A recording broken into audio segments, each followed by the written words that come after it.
Hello dear student, কেমন আছো? I hope প্রত্যেকে ভীষণ ভালো আছো। স্ক্রিনের উপরে যে প্রশ্নটা আছে প্রথমে আমরা পড়ে নিই। কি বলেছে দেখো, 3জন পুরুষ বা 5জন স্ত্রীলোক একটি কাজ 43 দিনে শেষ করতে পারে। বেশ, তার মানে 3জন পুরুষে যেই কাজটা করবে 5জন স্ত্রীলোক সেই কাজটা একই পরিমাণ কাজ করবে। ওকে, এখান থেকে বুঝলাম। তারপর কি বলেছে, অনুরূপ একটি কাজ 5জন পুরুষ এবং 6জন স্ত্রীলোক কতদিনে শেষ করতে পারবে। দেখো, আমরা প্রথম যে ইনফরমেশনটা পেয়েছি সেটা কি পেয়েছি, 3জন পুরুষ 3জন পুরুষ কাজ কমপ্লিট করে, একটা কাজ সমস্ত কাজটা কতদিনে কমপ্লিট করে, 43 দিনে। কত দিনে? 43 দিন। তাহলে এবার বলো, একজন পুরুষ যদি কাজ করে তার দিন বেশি লাগবে না কম লাগবে? অবভিয়াসলি দিনটা বেশি লাগবে। তাহলে 43 গুণিত 3 দিন লাগবে। আবার এখানে আরেকটা কথা বলা হয়েছিল, 3জন পুরুষ বা 5জন স্ত্রীলোক। তাহলে 5জন স্ত্রীলোক ওই কাজটা কত দিনে শেষ করে? 43 দিনে। তাহলে এবার বলো, একজন স্ত্রীলোক কত দিনে কাজটা শেষ করবে? 5জনের জায়গায় 1জন হয়ে যাচ্ছে, তাহলে দিন সংখ্যা বাড়বে মানে 5 গুণ বেশি দিন লাগবে, তাই না? আই হোপ এই দুটো জায়গা বোঝা গেছে। এরপর একটা কথা কি বলা আছে, পরের অনুরূপ একটি কাজ 5জন পুরুষ ও 6জন স্ত্রীলোক কতদিনে শেষ করতে পারবে। দেখো, 5জন পুরুষ, তাই তো? তাহলে 5জন একটি কাজ কতদিনে শেষ করতে পারে? 43 × 3/5।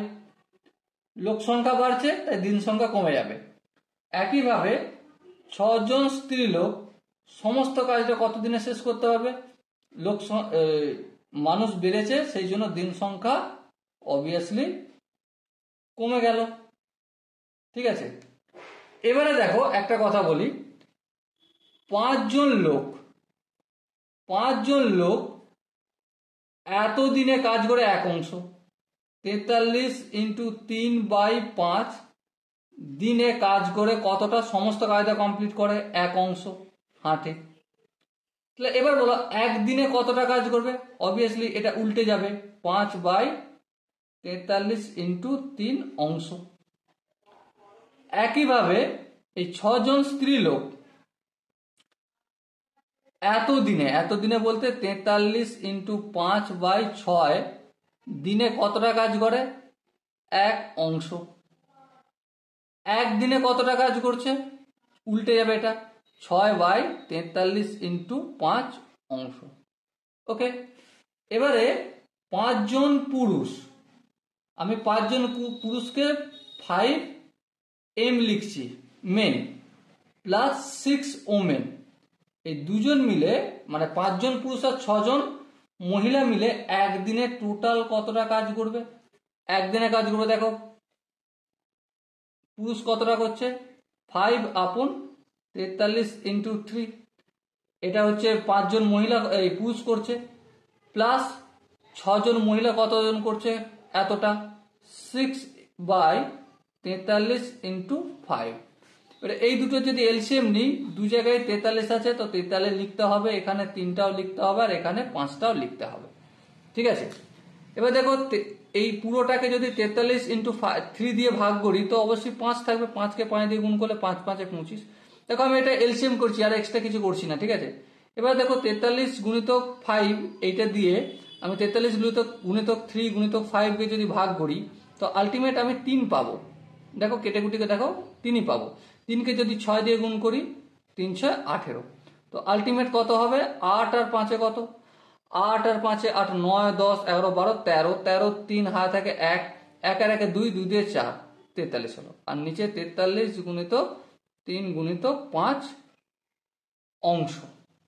ওকে, এই 43 কেটে গেল, তার মানে কি পেলাম? 1/15 অংশ। তাহলে দেখো 5জন পুরুষ 6জন মহিলা একদিনে কাজ করছে 1/15 অংশ। এটা যদি ঘুরিয়ে লিখি, 1/15 অংশ কাজ করে কত দিনে? একদিনে। তাহলে এক অংশ কাজ করবে কত? অবভিয়াসলি 15 দিনে, তাই না? সো ডিয়ার স্টুডেন্ট, এখানে যে অপশনগুলো রয়েছে তার মধ্যে কোন অপশন ঠিক? অপশন এ হবে আমাদের সঠিক আনসার। ওকে, আই হোপ প্রত্যেকের এই কোশ্চেনের কনসেপ্টটা বোঝা গেছে। যদি কনসেপ্ট কোনো জায়গায় বুঝতে অসুবিধা থাকে, ডাউট থাকে, কনফিউশন থাকে, কি করতে হবে? কমেন্ট সেকশন রয়েছে, কমেন্টে অবশ্যই জানাতে হবে। আর দেখা হচ্ছে নেক্সট ভিডিওতে। ততক্ষণ পর্যন্ত ভালো থেকো, সুস্থ থেকো এবং জয় হিন্দ।